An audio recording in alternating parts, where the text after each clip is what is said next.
కలిసా నిన్నే నిన్నే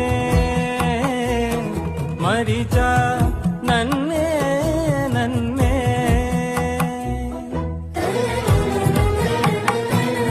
శతుఘర్షణుడు జాంబావదాది వీరులందరినీ ప్రేరేపింపగా సమ్మతించెను.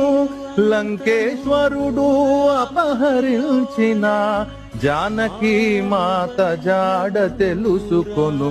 శ్రీ హనుమాను గురుదేవులు నాయద పలికద సీతారామ కదానే పలికద సీతారామ కథ.